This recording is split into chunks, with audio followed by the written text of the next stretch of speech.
गो head. दोन हात लावा.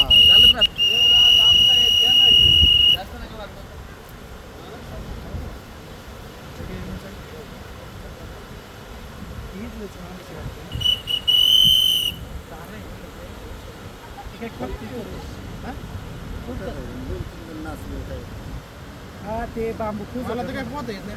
बांबू नाही मोडत. कुजल्या मोडत असतो तसं नाही नाही.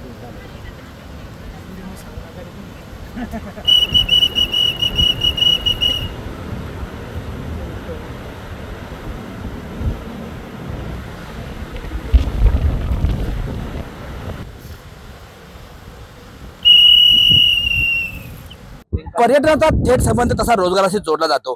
जुन्नर तालुका ज्यावेळेस पर्यटन तालुका म्हणून घोषित झाला त्यावेळेस जुन्नर तालुक्यातील रोजगार वाढेल अशी भावना या तालुक्यातील युवकांमध्ये होते, नागरिकांमध्ये होते. जुन्नर तालुका तसा निसर्ग संपदेने नटलेला आहे आणि आता जुन्नर तालुका हा पर्यटन तालुका म्हणून घोषित झालेला आहे.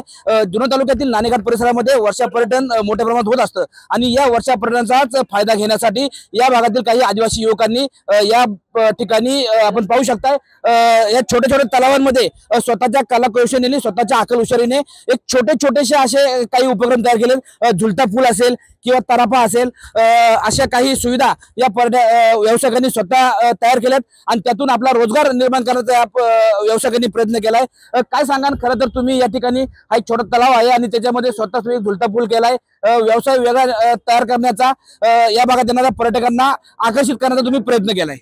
नक्कीच येणाऱ्या पर्यटकांना आपण काय काय देऊ शकतो, त्यामध्ये साहसी खेळ असतील, झिपलाईन असेल किंवा व्हॅली क्रॉसिंग असेल, त्याचप्रमाणे वॉटर रिव्हर्स रॅफ्टिंग असेल, असं काय या ठिकाणी देण्यात आम्ही प्रयत्न करतो. त्याच हेतूने आपण या ठिकाणी एक झुलता ब्रिज बनवलेला आहे. झुलता ब्रिज बनवलाय. तुम्ही कशा पद्धतीने पर्यटनाला या ठिकाणी पर्यटनाची संधी देता आणि किती चार्ज तुम्ही याचा पर्यटकांना घेत असता? याचा केवळ 20 रुपये चार्जेस पर व्यक्तीकडनं आपण घेतो. ते जेणेकरून याची काही मोडतोड झाली तर त्याच्या डागडुगीसाठी आपण तो या ठिकाणी पैसे वसूल करतो. खरं तर पावसाळ्यामध्ये मोठ्या संख्येने पर्यटक या ठिकाणी येत असतात.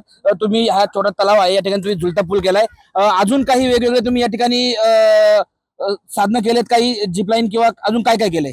इथे एक तराफा बनवलाय आपण ड्रमचा, जो नॅचरल ड्रम पासून बनवलेला आहे आणि याची काही धोकादायक नाही. याची तलावाची खोली जी आहे ती केवळ 5 फूट आहे. त्यामुळे अतिशय धोकादायक न करता अशा पद्धतीने या ठिकाणी आपण पर्यटकांना प्रोत्साहित करण्यासाठी वेगवेगळ्या प्रक्रिया करतोय. काही दिवसानंतर या ठिकाणी आपण एक झिप लाईन करतो, जेणेकरून इकडनं तर पलीकडे तलावाच्या त्यांना सोडता येईल. अशा पद्धतीचा अजून एक हेतूने काही करता येतं का यासाठी आम्ही प्रयत्न करतोय. खरं तर आपण पाहू शकता या ठिकाणी यांनी हा जो झुलता पूल केलाय, या झुलता पुलावरून एक पर्यटक हा पूल क्रॉस करतात. या पूल क्रॉस करताना काय खबरदारी घ्यायची असते आणि तुम्ही त्यासाठी काय काय सुविधा पर्यटकांना देत असता? झुलता पुलाची जी काही खोली आहे ती केवळ 4 ते 5 फूट आहे. तरी आम्ही प्रत्येक जाणाऱ्याला तिथे सेफ्टी जॅकेट देतो, त्यानंतर त्यांना सेफ्टी रिंग पण देतो आणि पुलाच्या दोन्ही बाजूला आमचा एक लाईव्ह केअर माणूस तिथे उभा असतो. खरं तर यावर्षी पावसाळा उशीर झाल्यामुळे निसर्ग पण उशिरा फुललाय.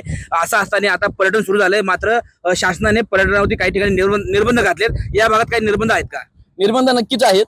जीवदान फोर्ट जे आहे तो बंद केलेला आहे आणि ज्या दिवशी अति पाऊस असतो त्या दिवशी आमचे जे काही जीवदानचे जे नाणेघाटचे जे काही गाईड आहेत त्या सगळ्यांना सूचना दिलेल्या आहेत की त्या दिवशी कोणीही रिव्हर्स वॉटरफॉलला सुद्धा कस्टमर घेऊन जायचे नाही किंवा जाण्यासाठी आम्ही तिथं मज्जाव करतो. परंतु आमची एक इच्छा आहे की 100% जर अतिवृष्टी असेल, पाऊस जर होणार असेल किंवा त्या दिवशी पाऊस असेल तर त्या दिवशी पर्यटन बंद करावं. परंतु इतर दिवशी, ज्या दिवशी आज पाऊस उघडा आहे, तर अशा दिवशी पर्यटन खुलं करून व्यवसायाला आणि पर्यटनाला चालना मिळावी अशी आमची विनंती आहे. खरं तर शासनाने पर्यटनावरती निर्बंध घातलेत, त्याचा या भागात काही परिणाम झालाय का? पर्यटकांच्या संख्येवरती काही परिणाम झालाय? 100% पर्यटकाच्या संख्येवरती परिणाम झाला आहे. याच्याही पेक्षा जास्त गर्दी या ठिकाणी शनिवार रविवार व्हायची. कमीत कमी 5 ते 10 हजार लोक शनिवार रविवार नाणेघाटला भेट द्यायची, तर त्याची संख्या निम्म्यापेक्षा कमी झालेली आहे. खरं तर जुन्नर तालुका हा पर्यटन तालुका घोषित झाला, मात्र शासनाने त्यासाठी काही उपाययोजना केल्यात का? शासनाने पर्यटनासाठी काही डेव्हलपमेंट केली आहे का? डेव्हलपमेंट कुठलीच केलेली नाही. ऍक्च्युली नाणेघाट या ठिकाणी महिलांसाठी वॉशरूम आणि चेंजिंग रूम, कपडे बदलण्यासाठी, कारण हा वर्षा विवाह आहे, वर्षा पर्यटन आहे. या ठिकाणी येणारी प्रत्येक महिला ही पाण्यामध्ये भिजली जाते आणि जुन्नर पर्यंत किंवा त्यांच्या घरी जाईपर्यंत त्यांना अंगावरती ओले कपडे ठेवावे लागतात. तर त्यासाठी शासनाने कुठेतरी एखादी चेंजिंग रूम किंवा टॉयलेट बाथरूमची व्यवस्था या नाणेघाट या ठिकाणी करावी अशी आमच्या ग्रामस्थांची सुद्धा विनंती आहे. खरं तर शासनाने जुन्नर तालुक्याला पर्यटन तालुका असं घोषित केलं असलं आणि या ठिकाणी पर्यटकांचा मोठा ओढा असला तरी शासनाकडनं मात्र या ठिकाणी कोणत्याही सुविधा पुरवण्यात येत नाहीयेत.